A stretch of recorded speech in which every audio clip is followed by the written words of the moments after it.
All right, well, this is Aaron Squire coming to you guys again this week, and we got episode 27. Technophi stepped up. Crone thought that he was going to be able to make it, but he had some family stuff, so we might see him in a future episode, maybe later. He's on an off, I think he's Australian time or something, so we might see him in another week. But this is Technophi. I've been trying to get this guy on the show. He kind of walked away from Hex for a little while, but he is back in full force. And he's going to be with us tonight. We're going to talk to him about his stream and some of the things that he's doing. We're also going to go over a Reddit thread tonight with the some of the different things that are going on with beta, where people are trying to buy and sell accounts, which is also going to make me talk about a Twitter storm that I had to deal with today. I was in the eye of it. I was trying to hold on to a barge, and it was really hard to deal with. Then we're going to talk about the closed beta primer, some of the patch notes, Corey's blog, Hex TCG Pro, some of the stuff going on over there, and then we're going to do Deck Doctor. But before we do the Deck Doctor, I'm going to issue a Deck Doctor challenge for all of you people out there. So let's just step right into this with Technophi. This is a really good friend of mine. The first time I was downloading the game and I was trying to get some stuff fixed, I remember going over to his stream and he was playing some Magic while he was trying to get it with the servers were down, and that's my first experience with him. Really good, nice guy to hang out with if you guys go over to his stream. Technophi, tell me a little bit about your background in card games. So my background in card games, I remember playing Magic back in high school so many years ago, but was never really into competitive or too much into the drafting and things like that. But around college, I really hung out with some good guys and really got into the WoW TCG, which I'm actually wearing the shirt right now. So this would be oh yeah, buddy. Used to work on this before I was killed off by Blizzard for more or less Hearthstone. The lesser WoW TCG. Basically the lesser WoW TCG, yeah.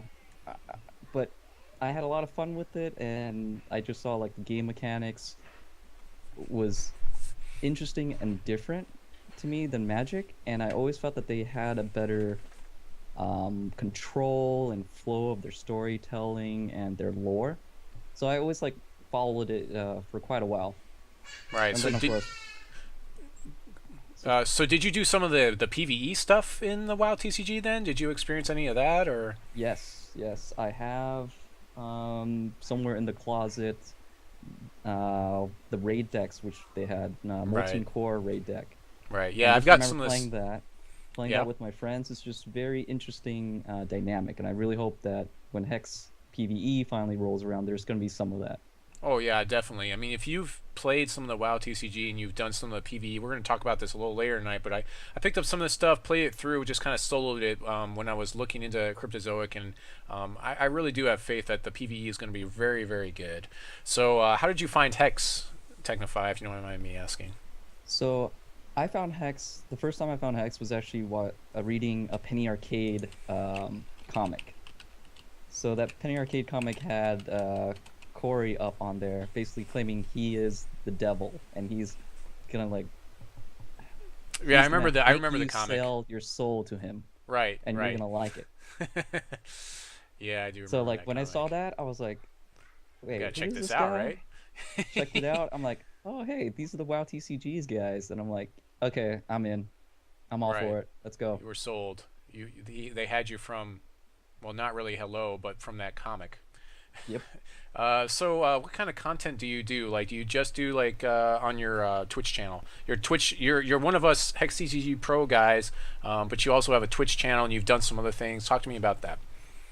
So on that side of things, streaming, I streamed for almost on and off for 2 years now. Right. So I've been streaming a lot of different things, from Pokemon to 3DS games to Magic to Diablo. I just a general hobbyist gamer and streamer. It's a fun hobby. I would really try to make it more of a routine if my real life schedule allows for it. And at this point in time, I think definitely Hex is going to be one of those games that is going to be consuming a lot of my time.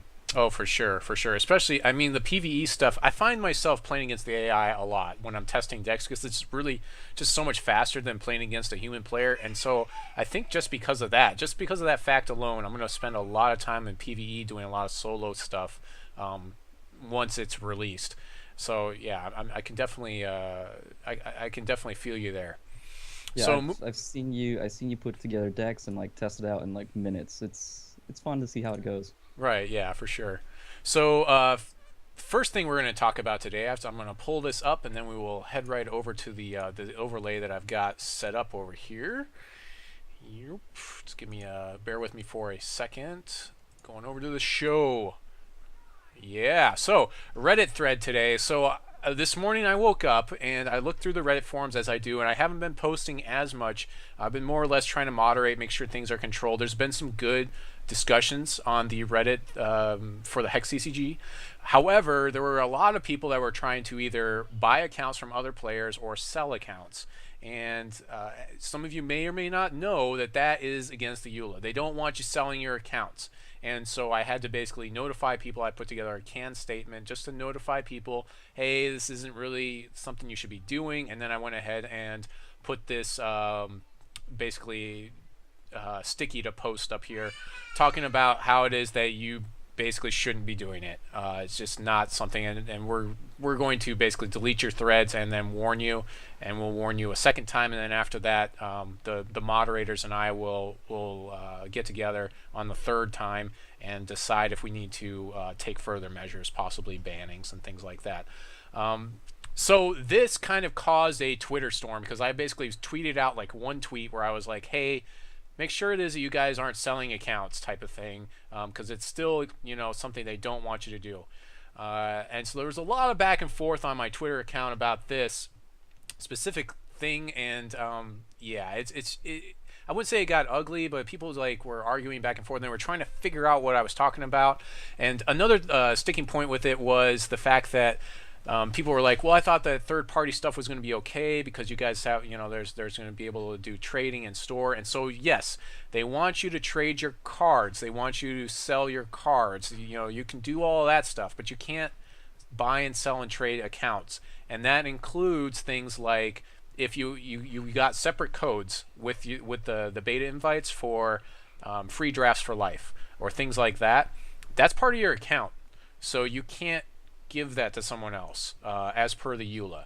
And if they figure out that you're doing it, then they have the right to basically shut off your account. Funny thing is when I did post that out, because you know it's one of those things where, like, yeah, you could be the victim, the person that's buying an account just because you want to play. They can shut off your account. I tweeted that out, and Cryptozoic actually on the what's it called, on Twitter, they actually starred that one for me, so that felt pretty good. But yeah, I did a lot of work today, just basically telling people, hey, don't sell your accounts. I understand if you wanted to do something like that, this is the best time to do it. If you wanted to sell an account, this is where it is. You could make some money back or do whatever you're going to try to do. You could be a speculator in that way. And I understand this type of thing happens every time a new iPhone comes out or a new game system. People buy them and then suddenly they end up on eBay. And that's, you know, that's fine, all fine and dandy. That's part of like capitalism and this and that. However, still against the EULA. Cryptozoic doesn't want you doing it. So I'm just trying to basically keep the honest people honest. And if you're on the forum and I see that post, I'm going to have to take actions. But I can't police the whole internet. So Yeah, Technophi, thoughts on this? Yeah, I saw one of those posts, I think earlier today. I think it was early morning, and I'm pretty sure I reported it as well. It's standard stuff across the board for any online game. You don't sell accounts. Accounts is like a possible access to like credit card numbers or any other host of security issues. Right. Standard practice. Right. I mean, I don't even, like, my wife has access to my computer, but she doesn't have access to anything on my computer, like any of my accounts, any of my online games, or any of that stuff. And I'm married to her. So, I mean, even like the buddy thing, you got to be careful with that stuff. I mean, you really do, because just because you give your buddy your password and ID and all that stuff, doesn't mean they couldn't give it to someone else, and all of a sudden your stuff has changed, and then you're just gonna you're in for a world of hurt. You really are. So keep your accounts to yourself. Don't try to buy and sell them. Especially don't try to buy them because you don't know where it's been. um, so I've also heard horror stories like on World of Warcraft when people would buy accounts and then this person would be like, no, I'm not them. I bought this account. I knew that they like basically were a really bad person to all of you people before, and I mean it's just roll up your own accounts. And I understand also right now we're in closed beta, and so like there's going to be a lot of people that want to play this game. We're starting to ramp up more popularity. I think there's a chance that Cryptozoic is going to start giving out beta keys, closed beta keys, possibly to some of the different content creators like myself or other people. I have to talk to them about that. Yeah, so there's that. Also, going back to 2 weeks ago when I gave away a Kickstarter, I had to pass that through Cryptozoic. I had to talk specifically to William about that, and there was a decent amount of red tape I did have to go through for that. So even then, when we're giving things away and doing stuff like that, yeah, that still had to go through a lot of stuff. And at that point in time, the account really, it belonged to me, but I hadn't really activated it. So I mean, that's just another thing completely. Like if you're going to completely give away something, I guess that should be fine, but you really shouldn't be selling or trading or buying accounts online. So for example, I believe most of the higher tiers have these codes for give 30 packs to your friends. Like that's part of what they want you to give those away. That's to Correct. your friends. It specifically says to your friends, and I actually talked about that on Twitter today too. It specifically says you're a raid leader, you can give 30 packs to somebody. So yeah, I mean, I've got a couple of those I'll probably be giving away at some point in time. But You we can don't have trading in game right now, so it's really hard for me to do that. you can always be selfish and give it to yourself. Just saying. You I'm saying. can do that. However, I don't think that I'm going to have necessarily a need to do that. So, moving on. Enough of that serious talk. Let's move on to more light. On a lighter note, I just kind of wanted to get that out of the way. Let's talk about the closed beta primer. So basically, the things I found to be the most interesting. This is going to basically walk you through exactly how to load up your client if you haven't done alpha or if you're just getting into beta. What you're going to see on the screen. Exactly what to do, but it talks about the code for rewards and restart.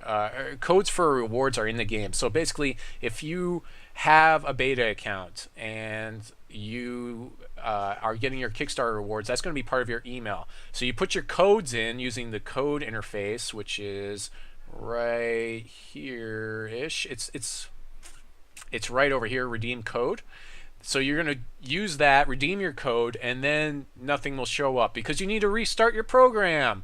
So just so everyone's aware, it's not on here, but you do have to restart Hex in order to see all those cards that you got. I actually saw a YouTube video today where someone went ahead and did their code on their YouTube video, and then they didn't know they had to restart. And I actually had to have someone tell me as well.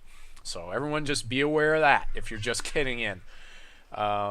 The other thing was you can now buy platinum, which is about $1 per platinum, and it's supposed to be something comparable for the EU. I'm not sure what the trade rate is for the euro compared to the dollar right now, but it's supposed to be something comparable.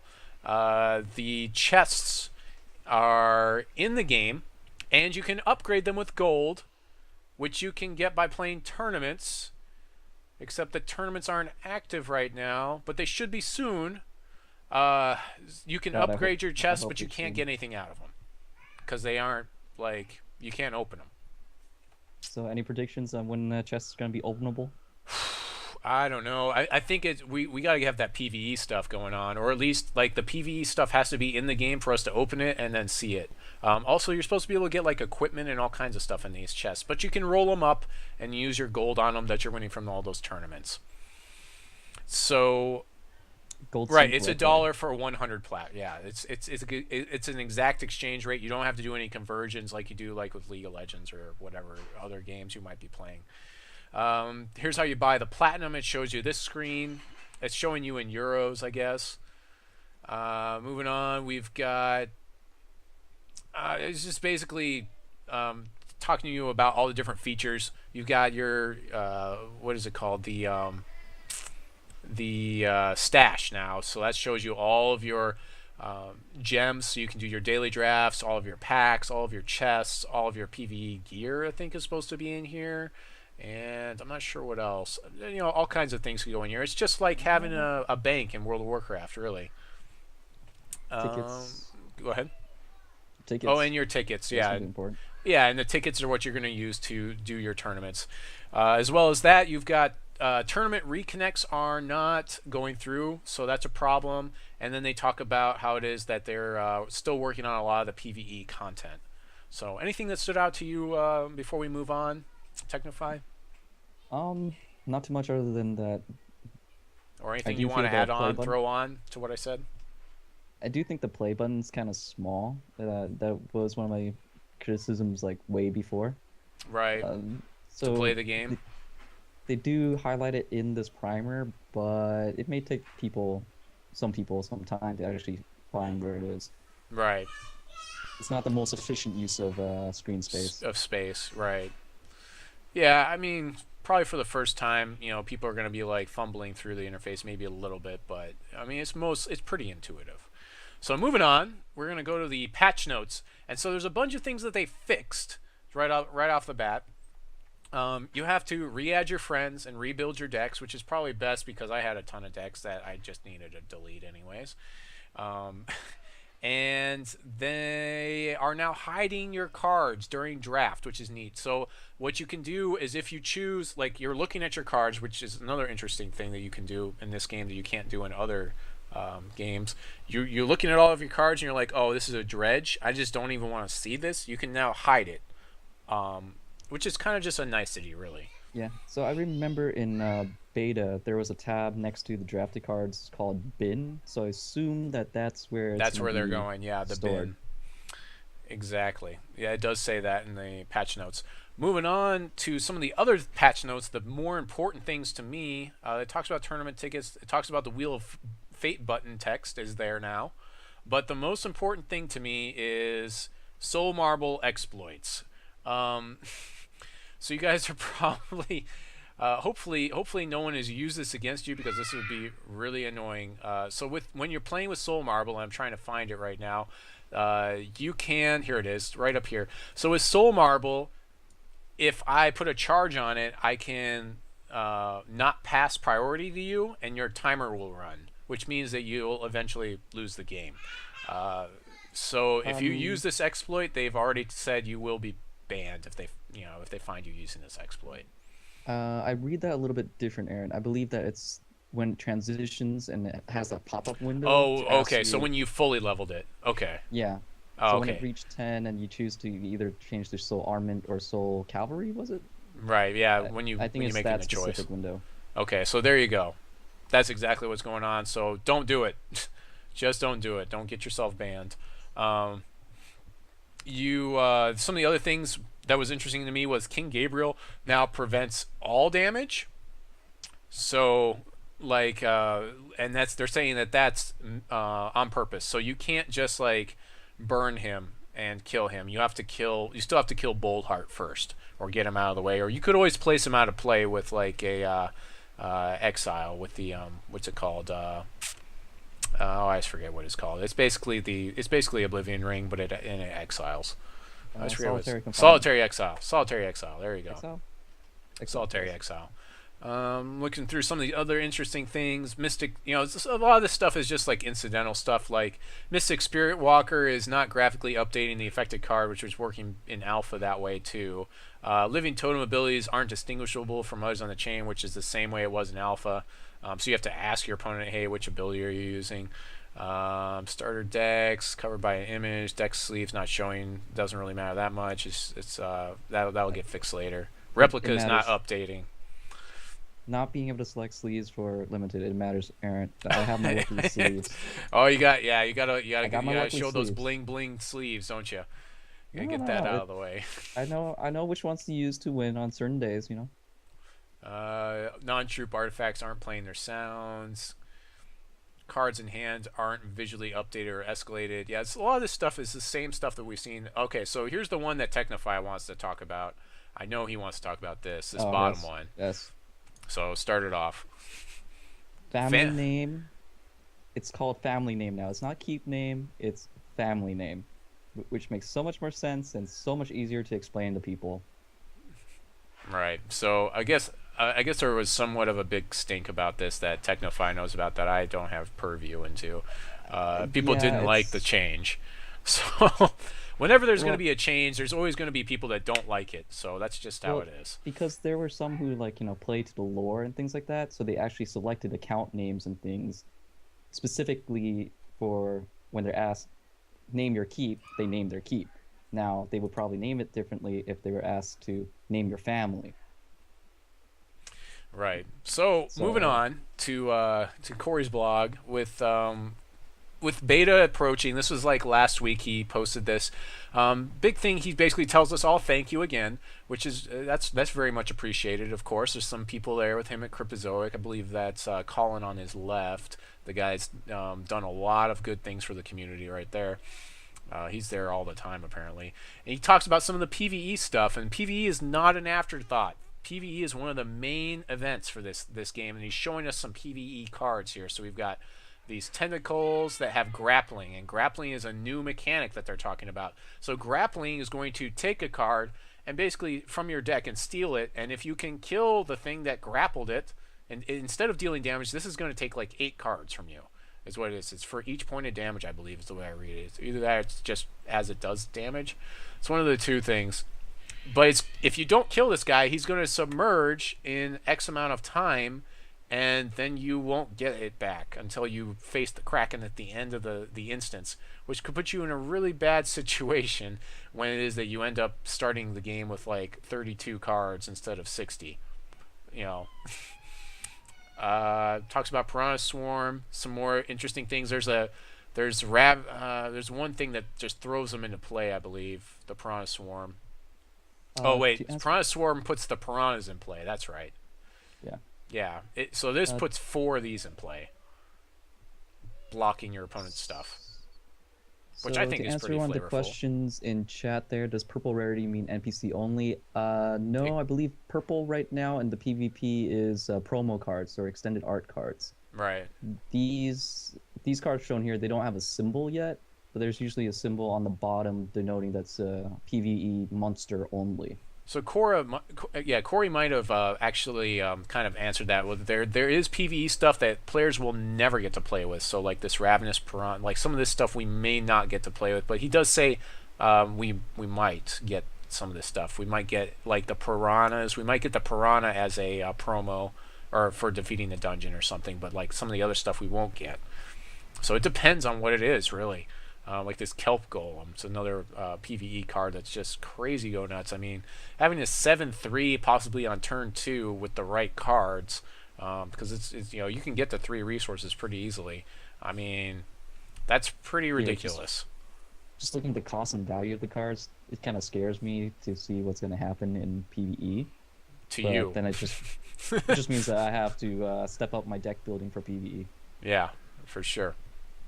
But of course, this guy would be, if you had a lot of Swift Strikers, that would probably be one of the best counters to this guy. Some sort of 3 strength Swift Strike would take care of this guy pretty well. Forget at least that. Keep him at bay. Finally, Corey also talks about how it is that they are not a AAA developer. They are just basically starting off, and they're playing. But the level that this game is at is a kind of a AAA game, and so that is also playing into how long it takes to do the development cycle. And basically, they're making sure that they're moving slowly and deliberately, and that they're getting it done. They're not EA. They're not Activision. From doing this small amount of development on my own private project, I can tell you that when I run into a bug and I know what the problem is, it can take up to 4 hours to fix it, because I have to keep trying different things to fix the bug. So let's just imagine that a Cryptozoic developer that actually knows what they're doing and can code well, let's say each bug on a card takes them 2 to 4 hours. I mean, do you imagine like the amount of man hours are going into just fixing the cards for this game? It's pretty crazy. So Technophi, anything else to talk Yeah. about? So my background and my real life background is like integration engineering and development processing and things like that. I can completely understand when they run into a problem, they have to actually know what's causing the problem and actually go in and fix it. But if there's so many problems, so many other things that needs to be done, it may fall down on the priority list. And I can understand that they put a lot of work into it, but there's still always plenty of more work to be done. Oh, for sure. So moving on, just a quick side note on hexccgpro.com. They're saying this kind of goes back to what we were talking about before. We can trade and sell and buy cards. So the store is apparently open. I haven't had John talk to me about this too much, but that's one thing. So when it is that we're doing these tournaments in the future, when it is that we have the ability to actually trade in game, we'll be able to, I guess we'll be able to do this for you guys. So you can buy cards on our store. We can try to get you a good price. Again, I'm not really sure all the inner workings of that, but it sounds like a good thing. And there's going to be a lot of sites that are going to do this. We aren't going to be the only ones. So this is something that you're going to see a lot. So, we're just one of the people that you could go to get cards. Challenge series prizes on a spreadsheet are there. So if you did pretty well in a challenge series, come go over to the website, check to see what your prize payouts are going to be, and then John should be getting those out to you shortly, I'm sure. And then there's one article on here that I want to highlight, which is should you play in competitive or Swift's drafts? And this was written by Zubrin. It's got a lot of math in here with a lot of variables and numbers, and like probably this chart like tells you the best. So basically, Swiss drafting is this straight up line, which is basically the when you got a payout of 3,222, 11110. That's that payout. And then the other payout is 8-4, which I believe is different, right? Technophi, is it 8-4 or is it So that's the most competitive one. If you actually scroll down lower, he includes the five, the three, other three, two, one. the 5 Yeah. 3? Okay, so there's also a 5-3-2-2 semi-competitive, which has this dotted line right here. So as you can see from the bell curve, as you win, if you're winning, the 8-4 is the best. If you're trying to competitively draft, if you're not going to be rare drafting and doing things like that, then you want to do 8-4. That's going to give you the best chance of going infinite. And for everyone that doesn't know what going infinite is, it basically means that I can pay for my drafts and infinitely and get cards, basically packs, in order to keep playing infinitely, because I do that well. I break pretty well on my drafts. I usually make it to the third round type of thing, which you would need to do. But if you're trying to complete your collection, or if you're the person that tends to rare draft, or do other things, like, you're probably not going to want to do the most competitive drafting, is what I would say to people. And that's the comment I made on here. So everyone's got their different strokes for different folks. Technophi wanted to talk about the time involved, I believe. So definitely. So Swiss draft format, you're gonna have to play 3 games. Win or lose 3, you're gonna be playing 3. So that's a significant time investment. The other ones, the semi-competitive, casual, or competitive one, that's single elimination. So you play until you lose. So it's anywhere between 1, 2, 3 games. So it's a trade-off in time. If you just go into a competitive draft, you still may want to rare draft and plan on maybe not making through the first round, and maybe that's worth your time. Maybe not. But Swiss, when you sign up, you'll be playing with that deck for 3 rounds. Right. Along with this, I just want to encourage everyone, like, if you have already opened up all your packs and you're just now watching the show, I'm really sorry, but my advice is don't open up all your packs. Save your packs and draft with them, because you will do a lot better. If you see the rare card you need, you can always rare draft it, but you'll do a lot better to complete collections and do what you need to do, and win more packs. And it's only $1 to draft, so I encourage you, once it is that we get these tournament servers up, just wait. Wait for these tournament servers to come up and start drafting, and that's going to be the best way to use your packs. Of course, you can do whatever you want to with your packs, but that's my suggestion to you, the viewers. Yep, I have not opened any You cannot of open my packs yet. chests yet, I have Poetic. not opened anything. So moving on, and yeah, you won't be able to open your chest until we get the thing. We've got the deck doctor. This is the deck that Technophi gave to me, which is basically a Droz Walker deck in diamonds with a little bit of ramp and things. But before we go over this deck doctor, I have a challenge for all of you viewers out there. So a viewer of mine named I guess his handle is Flatchy Manip, Flacky, whatever his name is. It's a pretty cool name actually, but I just can't pronounce things. It's a curse. Anyways, what he's trying to do is some sort of shrewd manipulation deck. So I'm going to go ahead and post this in the comments, in the YouTube comments, and this is either going to end at one of 2 points in time. The first point in time will be if we get trading in the game, then it will end next week on Friday. But until trading is in the game, I don't want to give out any packs or anything, because I want to make sure I'm giving them straight to players and that there's no like things. So what I need you guys to do is take this deck. I'm gonna post you the deck. You don't have to stay in. So here's your requirements. You don't have to stay in Ruby. You do have to play with 4 shrewd manipulation and make it do something in this deck. You have to, and you have to have a good curve on the decks, because this curve is atrocious. We've talked about curves a lot. Basically, we want to have something that's a lot nicer than this curve. So I want you guys to get out there, try your hand. You guys are gonna submit them to me either through Twitter or Twitch, or you could post one on YouTube to me. Communicate them. Like, I would suggest you use this ECG browser deck builder, build it on there, and then post me a link. I'm going to pick the one that I like the best, and that's the person that's going to win. And we have until either trading is in the game, or if trading comes this week, then it'll be next week's show that I will announce the winner and we'll do the payout. So this is the deck. I'm gonna go and post it right now if you guys want to start working on it. So you guys, deck doctoring. Let's see you guys like get out there. I know you guys got some we got some people that can do just as well, if not even better than me, at fixing decks. So let's fix this guy's deck. Let's make shrewd manipulation do something crazy. The best thing, as a hint, the best thing I've seen so far is what's his name?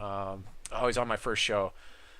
Function Fails has a video where he used shrewd manipulation to untap Hex Engine for more resources in order to cast a huge life siphon. So that's a pretty good use. So just as a hint, that might be a direction you could go in, but there's a lot of different things you could do with shrewd manipulation. Typically you're going to want to win all in one turn with it. So challenge, the gauntlet is down. I think, how many packs should I give him, Technophi? I'm going to let you choose how many packs I should give him for winning this challenge. How many packs? Ooh, how many packs? I've got plenty of packs. This is a difficult challenge. Should I roll a dice? At least, I would say we'll decide at the end of the program. If 5, you're saying 5? I would say 5. You're saying 5? Okay, let's go with 5. So you'll win 5 packs if you get picked. If I pick your deck as being the best deck, the one I like the best, once it is we get trading in the game.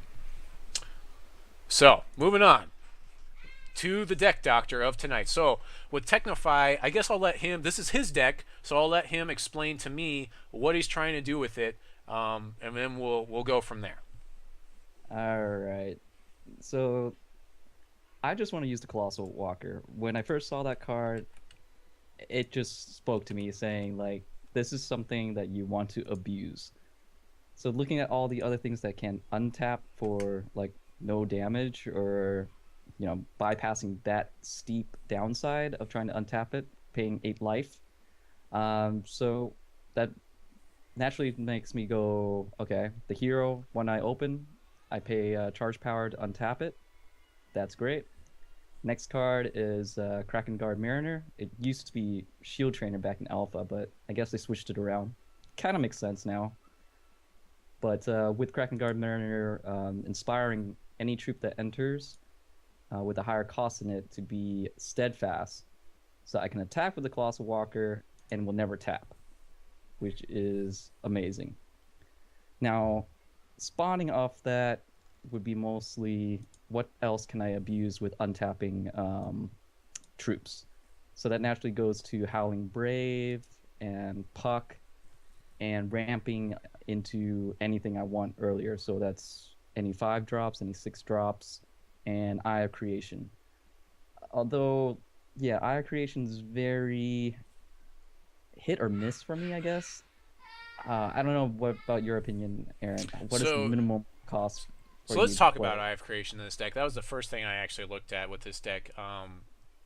Now with the change, Eye of Creation no longer puts resources straight into play, so that makes it a lot harder for you to hit on it. Yep. So that's the first thing.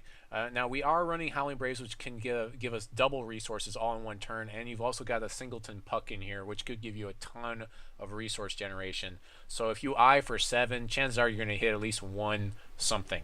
But if we do decide to run Eye of Creation in here, we're probably going to want to minimize other effects like Exile, Oakhenge Ceremony, Soul Marble, Hmm. Inner Conflict, because those are cards we can't hit on. The same thing kind of goes for Oakhenge Ceremony. It does search 5, which is nice, and it gets us to our combo. I kind of like it better because it's faster.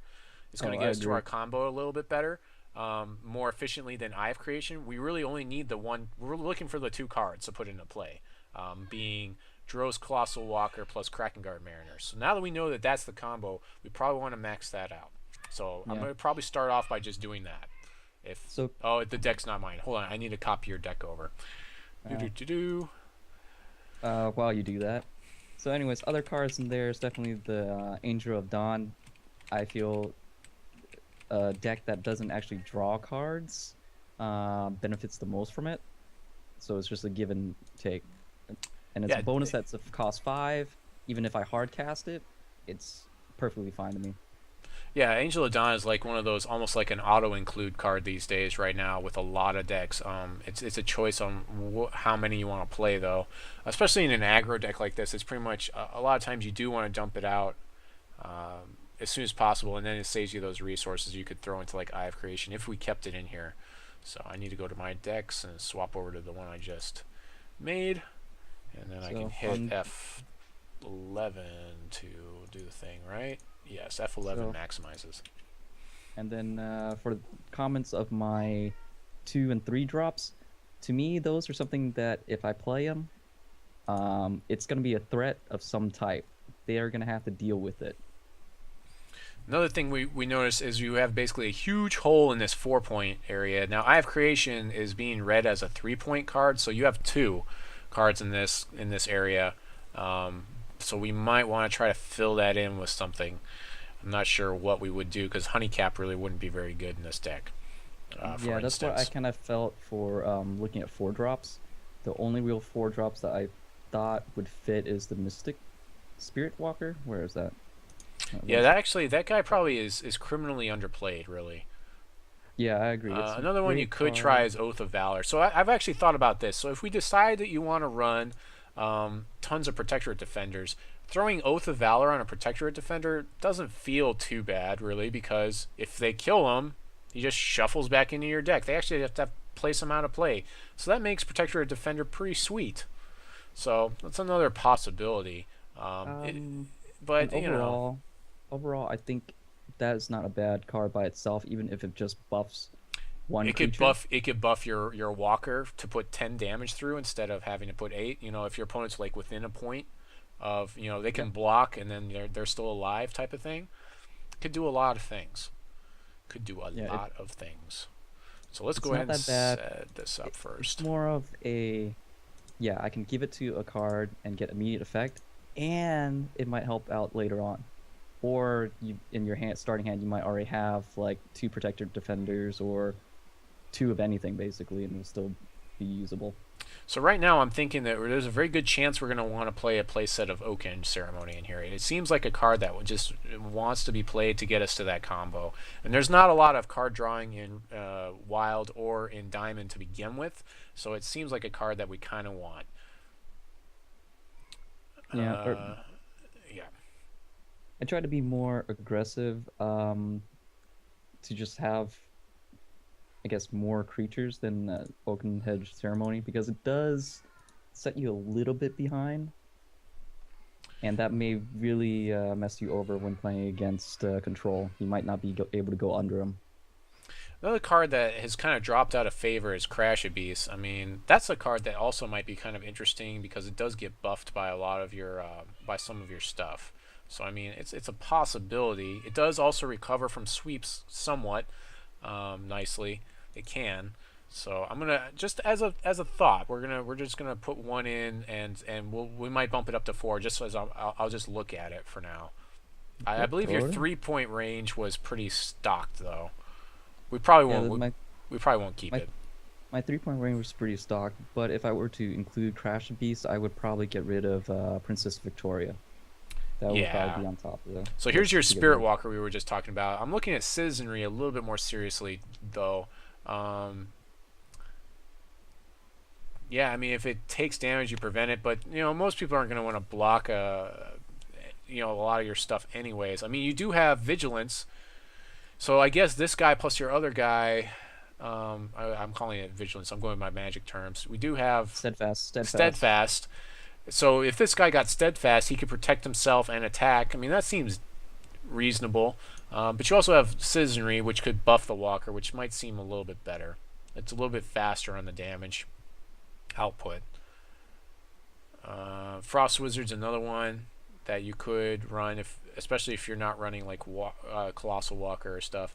I mean, we'll throw one on the sideboard just to, or on the reserves just to keep it in mind. Oh, definitely. For reserves, I would definitely consider specialty cards like Frost Wizard. Another card that I would consider, but like a lot of people aren't playing it these days, you know, is Spearcliff Cloud Knight because it does gain you life and it could give you a chance to untap your Colossal Walker. Another thing that's nice about this deck is if you are playing against Blood or something, you can commit 2 cards to the board, which they have to sweep out. If you commit a Walker to the board, there's a chance that they pretty much have to sweep it out, or murder it or something. Well, murder doesn't really deal with it either, so just another thing that's really good about it. The only thing is that they can tempo me by bouncing it. That's probably the worst they can do. But tempo seems to have fallen out of favor lately, which is crazy to me considering it just won the last tournament. It'll probably come back now that as the that basically it was basically a tempo mono Sapphire deck that won the last tournament, right? Yeah. So I mean, definitely think it's still one of the most powerful decks. I'd say that some of the easiest decks to build, especially given on a budget, and that are some of the most powerful are mono Sapphire Tempo and mono Ruby. Those are the 2 easiest decks to build on a budget, even if you don't have all the nice rare cards for them. Yeah, that's probably another thing. We'll probably start doing budget decks on some of these, like maybe every once in a while we'll do a budget deck. Root Dancer's fallen out of favor too. I'm not sure how many resources we're playing in this deck. Another one I'm going to consider is Sensei because Sensei does get buffed and he does cantrip you to your combo. So yep. Sensei is just like an auto include in a lot of wild decks, especially wild decks like this are trying to do some sort of combo. Shield Trainer probably doesn't do very much for us. Righteous Paladin, it's a little bit clunky at 2 resources. We do have life gain effects. Depending if we ran like 12 life gain effects, then maybe. But yeah, I can't see that. It's difficult to see myself put life gain effects on Protectorate Defender by gemming it that way. But I remember, what is it, the old... So Victoria, if she's in play, she'll buff Walker too, won't she? I mean, then he basically heals himself. So, I mean, that seems like a pretty sick combo too. That's you might even play with 3 of her. It's difficult to like want to include it or not, but even if it comes out hard casted as a 3, it's still amazing because all my drops are like 3s, 5s, and 6s anyways. Other than the ramp, the combo cards. Not sure why Orson's Dream is showing up. Oh, I guess that's because that's PvE. Nelibrin Skirmisher probably doesn't do very much for you. So Chlorophylia is a ton better. It now is way different than this. That's another one we could consider for this deck. Probably not as good, but You know, we I can consider it. It deck thins, actually. You know what? I do like Chlorophylla in this deck because it's a combo and deck and it deck thins now. and if you have a Wild Root Dancer, it actually procs off it too. Oh, for sure. Yeah, for sure. So that seems pretty good. Honeycap we talked about. We really don't like. There's that Soul Marble. I think 2 is probably fine. You know, you could go down to 1 on those. We probably don't want Umwizy. Although he does kind of work into the deck, but Conflict.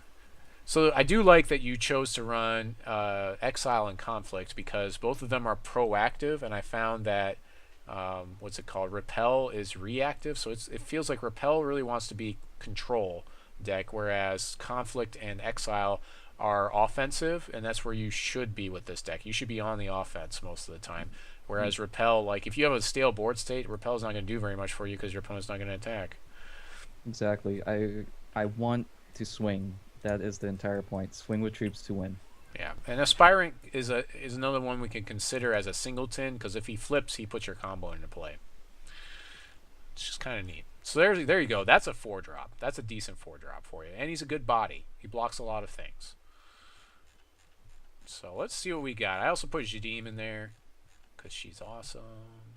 So we've got 74 I used to run cards. Jadiim in the deck. It's a great card. So this just But depends on how much ramp we really need to get to. So we kind of need to do a little bit of math and figure some stuff out and what we want to be doing. We want to turn 1 Howling Brave.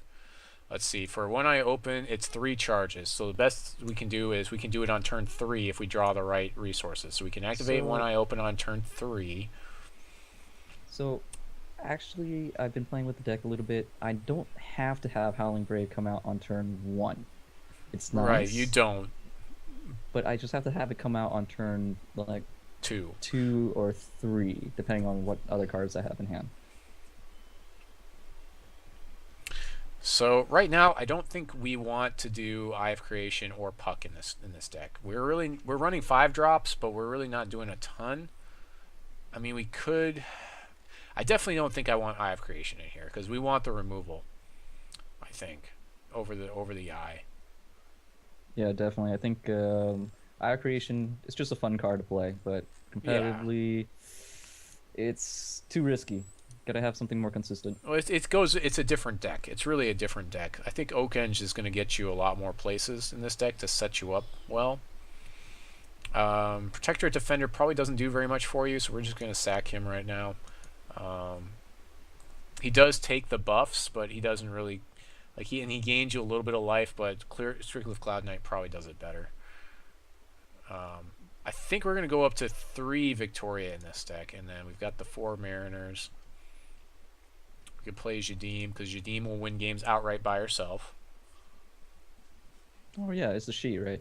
I keep forgetting. Yeah, everyone says he, and I got corrected so many times on the Procast that I'm scarred for life, and will forever remember that she is a she and not a he. She's a sexy, strong woman dragon. I feel uncomfortable around naked women. Dragons. She's a dragon lady. Dragon lady. She's dragon lady. All right, let's pump these up to 4. So Living Totem is probably not doing exactly what we want to do in this deck, but we'll look at our 2-point range and see how that's going. So we're like all over the place right now on our curve, by the way. Squirrel Titan's probably too expensive for us to do a lot with, and it doesn't do very much. We have removal, and so we already got rid of Eye of Creation. Squirrel Titan wants to be in Eye of Creation decks. Squirrel Titan probably doesn't want to be in this deck. Also, if Squirrel Titan comes over to my house and he talks to me about this stuff, so I would know. Have you heard the sound effect of playing Crazy Squirrel Titan? It's amazing. It's like a dinosaur roar. It's hilarious. Battle Beetle, probably for the same reasons. I did like what you did with Battle Beetle. You put the gems so you gain some life, and that seemed interesting to me, but the tap-untap, he really doesn't do very much, I feel. Cloud Knight might be better, or Living Totem is probably better than all of those, actually. I think I would probably run Living Totem over Cloud Knight. Cloud Knight. Yeah, that's just what because I just got double rid of it. threshold. Yeah, I know you're a little bit behind, so yeah, you're gonna be watching things and yeah. yeah. It's gonna be like what is it called? Spaceballs, when he's like, when is now? Now is now. Now is now now. And they're like going over and they're trying to figure out what's going on. Angel of Dawn's another good one in here.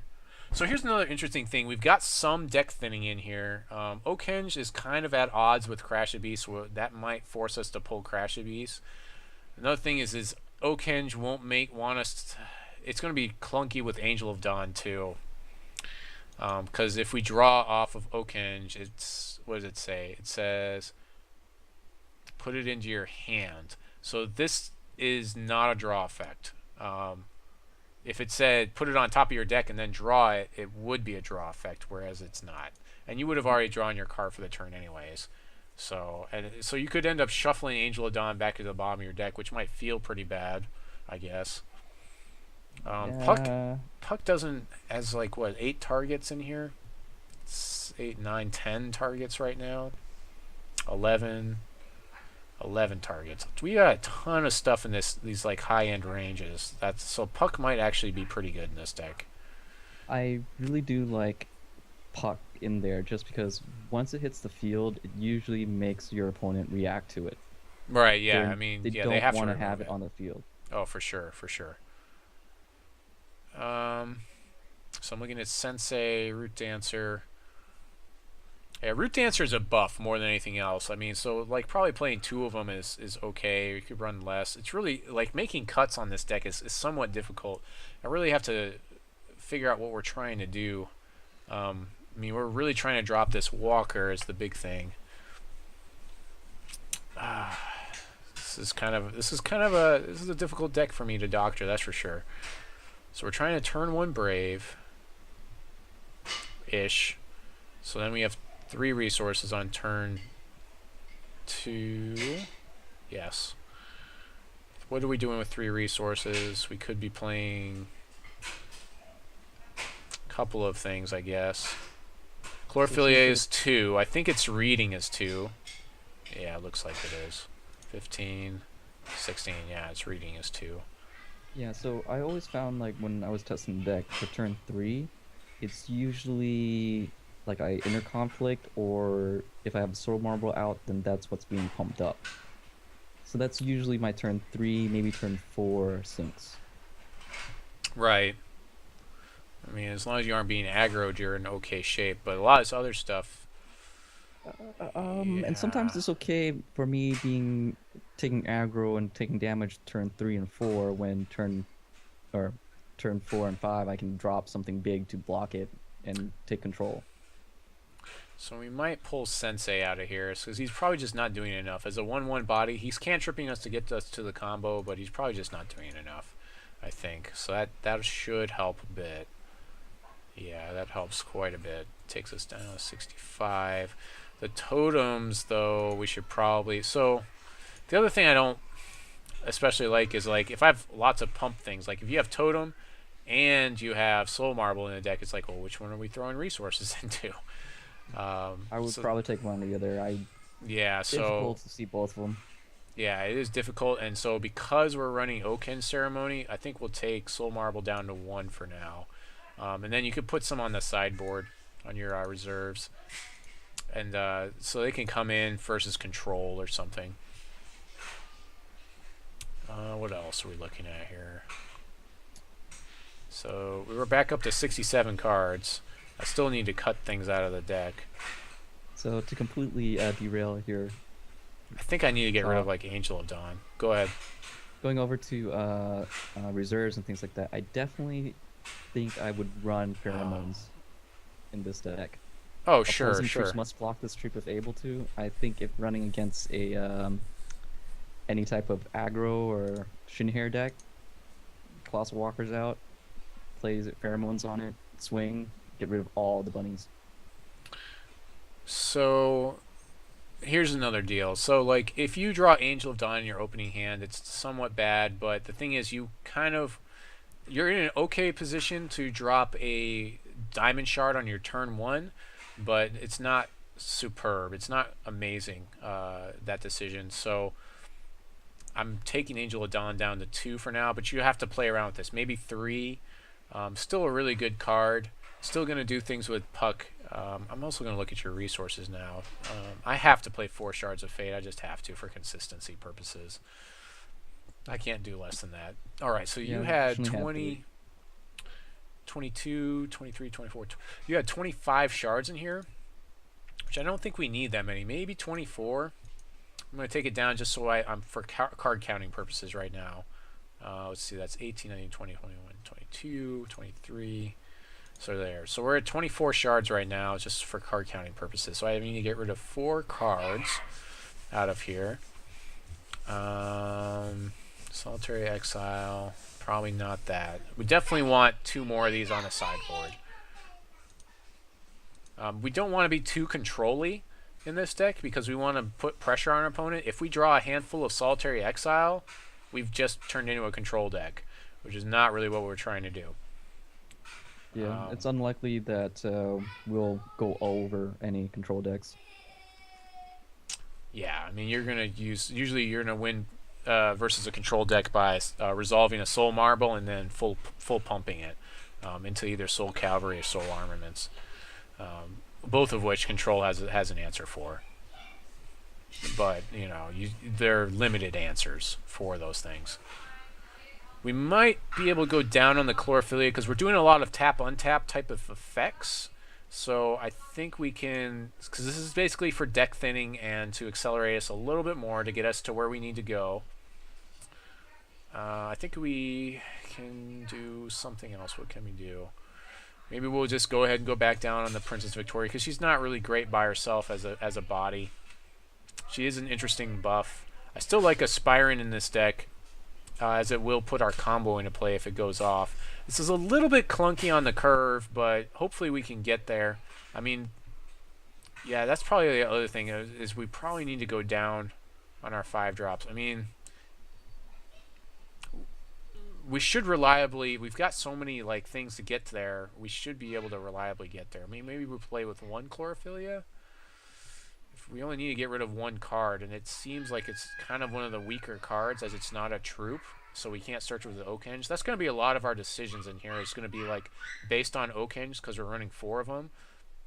Cards that aren't troops are probably going to be a little bit more expendable, like Soul Marble, Inner Conflict, and the like. We could even probably just get rid of Chlorophylla, really. Yeah, so to me, the inner conflicts were very much more in response to the current meta because most people are starting their decks right now, and, well, most decks right now are going to be troop-based. Oh, for sure, yeah. Yeah. Yeah, I mean, you can still play the other Inner Conflict, but I think we can... So 24 shards is probably safe for this deck, the safest option. I don't know that we can go below that just because of the amount of 5 drops we've got in here. Now, Angel of Dawn, of course, kind of is a 5 drop and kind of is not, so we really don't have that many 5 drops. We've got, what is it, 8? It says 8. We basically have 6 5 drops. So Angel of Dawn is, this is an odd card to build around because if it's in your opening hand, it's a 5 drop, but any other time, as long as you've got Diamond in play, it's just zoop, and there it is. Yeah, so go ahead. I would never consider Angel of Dawn to be a card to build around. I don't think the cards are there to support it just yet. Well, I'm just saying, like, when it's in your deck, you kind of have to consider where it's going to be and what you have to deal with it. Another thing we could do, I kind of want more in our 4-point range. Right now, I'm considering trading a Root Dancer for another Aspirant. Oh, we already have 2. I don't know if we need more than 2. We don't have a whole lot of things to defend this Aspirant with, and it does draw us cards, so that's nice, and depending on the situation. In like a locked board state, it'll draw us a lot of cards, and we don't have a lot of card draw. So that's also the other plus. I mean, I love playing with Aspirant in Diamond decks just because he has a lot of different things that he does, and he's a card that you have to be really smart to play with properly. I think Technophi is messaging me. Or maybe something, no, someone else on Skype messaged me. Oh, D-Web. He sent me a message.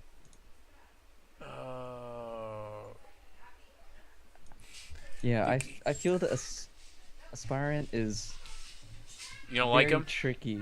He is tricky. I would run maybe a 1-of in this deck, Okay. Um, in my opinion, because I just don't feel that it's completely necessary to win. If I have to rely on it to win, I feel that I'm already way behind. Right. I mean, yeah. I mean, it does kind of. It's going to refill your hand though. So it's like I look at it and it does like some of the same things that Crash a Beast does for your deck by giving you recovery because it's going to draw you a lot of cards. So, I mean, lots of different options you could go, lots of different directions. It's going to be a little bit clunky to play this deck because, again, we have got 6 5 drops, 1 6 drop, some stuff that's pretty expensive. We do have 4 5 acceleration cards. We're running 24 shards. We need to count out our shards really quick and then close out the episode because it sounds like the natives are getting restless as they do. So, we're going to do our deck analysis here.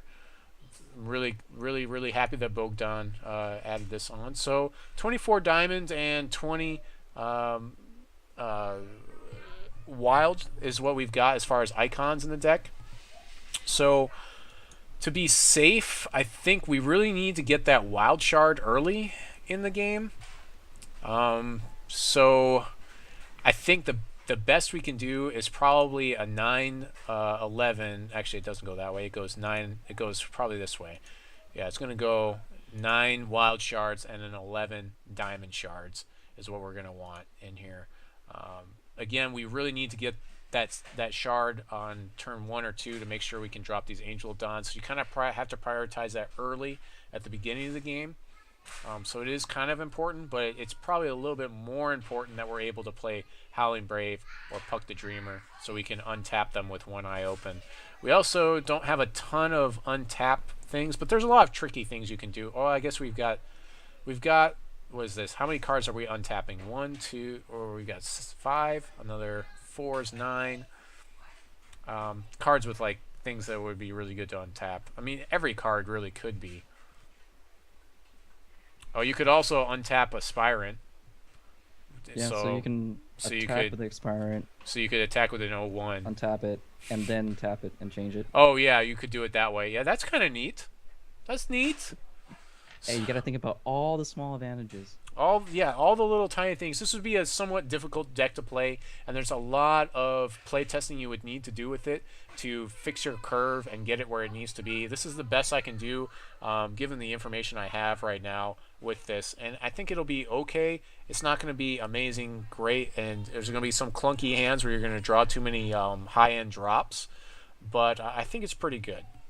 So I think we'll close out the episode here. Yep. So tonight, I had Technophi on for the first time. I met him a long time ago. It was good to have him on. He gave us some insight on different things. Make sure to check out his Twitch. Go ahead and give him your Twitch information and your anything else if you have YouTube or whatever. Yeah, mostly probably just try to catch me on Twitch. I do hang out a lot in other people's Twitch streams as well. I just like watching people play and hang out with them. You'll probably see me around. You'll probably catch me playing once the tournament servers are up. I'll probably be doing a lot of draft. Probably open some primal packs if I ever get any. That type of stuff on the stream. You didn't get it? Oh, I feel bad for you now. Nah, I got a few. Oh, okay. We also talked. Not enough. Never enough. We also talked about the Reddit threads and basically whether you should sell accounts or not. We talked about the closed beta primer that they put out, so that way it can help everybody get on the game and get up and running as fast as possible. We talked about some of the patch notes and if you use Soul Marble incorrectly, how you can get banned. We talked about Corey's blog and how it is that he's so thankful for everybody, and he really is a great person and just really good for putting this all together. President of Cryptozoic, have a lot of respect for him. We talked about the Hex CCG Pro website and an article about drafting that Zubrin put out and which drafting is going to be best for you. And then we did this wonderful deck doctor, but before that we did the deck challenge, which I will be posting again. Again, Technophi, you can blame him for not giving you more packs. 5 packs. Make the deck. Let's see you guys do your best. Post it out to me on my Twitter, on my YouTube, or on Twitch TV. post your best deck to me, and then as soon as trading is in the game, then I should be able to select a winner and get you those packs. Other than that, this is Aaron Squire signing off, saying God bless you and your families. Try not to rage too much out there, and Technophi saying, Thanks for watching, and we'll catch you guys next time. all right.